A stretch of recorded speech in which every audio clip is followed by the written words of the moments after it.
Halo Sobat KRS, dimanapun Anda berada, salam sehat, tetap semangat untuk selalu mengabdi kepada negeri ini.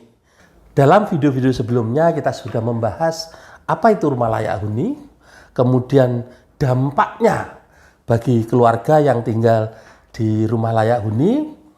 Kemudian pada video ini kita akan membahas bagaimana membangun rumah layak huni supaya memastikan kenyamanan dan kesejahteraan penghuninya. Berikut prinsip-prinsip utama yang perlu diperhatikan saat kita membangun rumah supaya layak huni. Hal pertama adalah aksesibilitas lokasi yang tepat. Jadi kita membangun rumah itu lokasinya harus nyaman, dapat diakses dari beberapa tempat dengan kendaraan umum, transportasi, dekat dengan pusat pekerjaan, sekolah, fasilitas kesehatan. Sebisa mungkin kita ke arah sana. Kemudian desainnya yang kita buat itu ramah lingkungan. Jadi desain itu sebisa-bisanya yang ramah lingkungan. Pencahayaan cukup, jadi tidak selalu mengandalkan penerangan dari listrik, dari bola-bola lampu. Kemudian aliran udara itu juga bagus, sehingga tidak mengandalkan pendingin ruangan. Nah, itu termasuk desain yang ramah lingkungan. Kemudian material-materialnya sebisa mungkin juga yang ramah lingkungan. Tapi tentunya yang penting lagi adalah terjangkau. Kepemilikan yang terjangkau. Karena sehebat apapun kita mendesain, meletakkan, tapi kalau kita tidak mampu menjangkaunya, tidak mampu membelinya, itu omong kosong, saudara-saudara. Kemudian tentunya dari hal tersebut adalah ketahanan bangunan.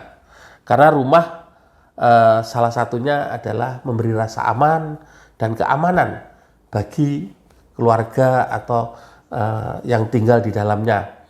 Pastikan strukturnya kuat terhadap beberapa hal, misalnya bencana alam seperti gempa bumi atau badai. Nah, tentunya bila terjadi hal-hal tersebut, memberi kesempatan kepada penghuninya untuk dapat menyelamatkan diri. Kemudian sanitasi dan air minum ini juga sangat penting terhadap dampak kesehatan. Penghawaan, nah ini juga sangat-sangat penting. Penghawaan, kemudian pencahayaan, nah ini akan mengatur kelembapan dan lain sebagainya. Kemudian juga yang lebih penting adalah partisipasi warga atau masyarakat.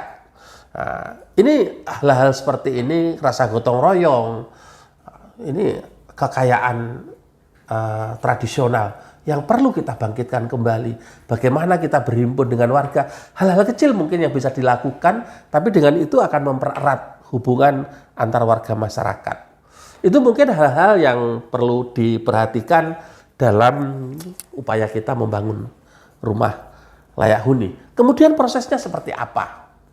Hal yang tentunya setelah menentukan lokasi, membeli tanah yang terjangkau, aksesnya bagus, dan lain sebagainya, adalah merancang desain rumah. Nah, ini kita perlu bantuan ahli tentunya, dari angan-angan kita, keinginan kita, ada yang mengimplementasikan, menerjemahkan dalam sebuah gambar desain rumah. Hal ini juga penting untuk mengurus legalitas. Bagaimana mengajukan PBG, nanti akan kita bahas di video tersendiri bagaimana mengajukan PBG. Ya, tapi ini termasuk legalitas dan kewajiban bagi setiap warga negara untuk mengajukan persetujuan bangunan itu. Kemudian menyusun rencana anggaran biaya. Tentunya bila kita tidak terbatas, unlimited modalnya, biayanya tidak ada masalah. Tapi kita ngomong untuk harga yang terjangkau tadi, untuk masyarakat penghasilan rendah.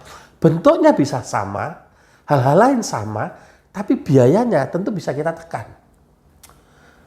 Dan apakah hasilnya tidak menjadi lebih indah? Belum tentu. Misalnya untuk mengurangi plesteran, kita ekspos bata tersebut. Nah, ini selain mengartistik gitu kan, juga membuat lebih indah. Nah, ini dalam menyusun RAB ini kita sangat penting karena di sini yang menentukan rumah ini akan selesai atau tidak, berapa kemampuan keuangan kita adalah menyusun RAB. Misalnya memilih kloset. Kloset itu dari harga yang paling murah, 200.000 sampai puluhan juta ada. Tapi bagaimana yang 200.000? Fungsinya sama. Bahkan ada di beberapa tempat itu menjual hal-hal yang bekas yang masih sangat-sangat bagus dan layak digunakan. Demikian. Tentunya tadi setelah ada arsitek berlisensi, kita juga harus mengajukan legalitas. Kita ajukan KKPR, kita ajukan PBG, kita ajukan SLF. Tentunya ini untuk menjamin keselamatan dan kenyamanan kita. Bagaimanapun juga tentu kita hidup bernegara, ada aturan-aturan yang kita tepati atau kita ikutin sesuai dengan yang berlaku. Misalnya tentang PP 16, bagaimana mengajukan PBG, SLF, dan seterusnya. Dan yang lebih penting adalah pemilih tukang atau kontraktor yang tepat. Anda salah memilih ini, maka hancurlah semua angan-angan yang ada di RAB. Kita harus mengenal tepat ini siapa yang akan mengerjakan rumah kita, supaya bahannya juga efisien, efektif, tidak sia-sia, waktu kerjanya, dan lain sebagainya. Nah, kemudian material bangunan. Ini tentunya dari perencanaan, kita harus menentukan nih materialnya apa. Yang paling penting adalah mudah didapat. Sekali lagi, mudah didapat. Nah, kemudian harganya terjangkau, kualitasnya bagus, indah, dan lain sebagainya. Kemudian tentunya adalah pelaksanaan dalam konstruksi tersebut.